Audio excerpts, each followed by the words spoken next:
My mother called me a liar from birth, all because of her belief in scientific parenting. From the day my twin sister Mina and I were born, she fastened honesty bracelets to our wrists. Lie, and it flashed red, triggering an electric shock from Mom's remote. Mina's bracelet always stayed green. Even when she tore Mom's dress and blamed the cat, it glowed gently. But me, if I whispered, "Mom, I'm hungry," it turned furious red, and pain shot through my arm. At first I argued. Mom said, "The machine doesn't lie. The pain will help you remember." After thousands of shocks, I believed it. I was born a liar. On New Year's Eve, as Mom prepared to take Mina to see fireworks, searing pain tore through my stomach. I collapsed, gasping. "Mom, my stomach, it hurts so much. Help me." But my bracelet flashed frantic red. Mom looked down at me, my hair wet with cold sweat, and turned the remote to its highest setting. "You'd fake being sick just to see the fireworks?" she said, disappointed. "You never learn." She walked out with Mina, the door slamming behind them. I thought, Mom must be right. The bracelet is red, so I can't really be in pain. I must be lying for attention. "I'm sorry, Mom. Next time I'll try to be honest. It hurts." My body convulsed with pain, my fingernails scratching white lines into the hardwood floor. The doorknob turned. A spark of hope ignited in my chest. Mom was back. She's a doctor. She must have realized something was wrong. She came back to save me. "Are you done with your tantrum? The fireworks are about to start and Mina's getting impatient." "Mom,"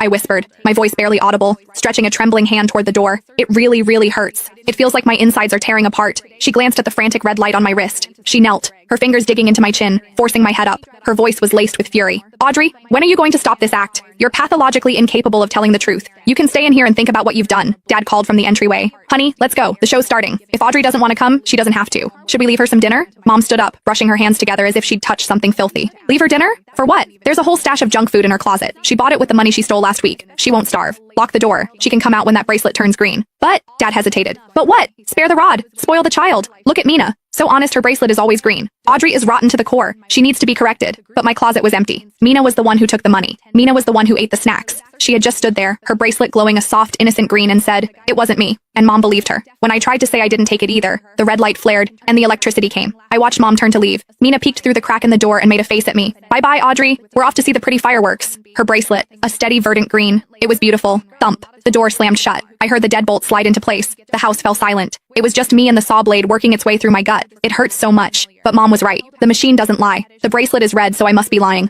I'm not in pain. I'm really, truly not in pain. Tears streamed down my face as I tried to hypnotize myself. I don't know how long passed, but the pain actually seemed to fade. With the last ounce of my strength, I crawled toward my desk. I had to write an apology. That was the rule. Whenever the red light came on, I had to write "I am a liar" 500 times. If I finished, maybe Mom would forgive me. Maybe she'd take me to the hospital. My hand shook as I opened the crumpled, worn-out notebook. It was already filled, page after page, with my previous apologies. Usually I wrote, "I'm sorry, I was wrong, I won't lie anymore." But this time, I wanted to write the truth. My vision blurred. Crying, I used the last of my energy to scrawl, "Mom, I really do love you. It hurts so much. Why won't you just believe me? Please, Mom, just believe me this one time." As I finished the last word, the agony in my stomach suddenly vanished. In its place was a lightness I'd never felt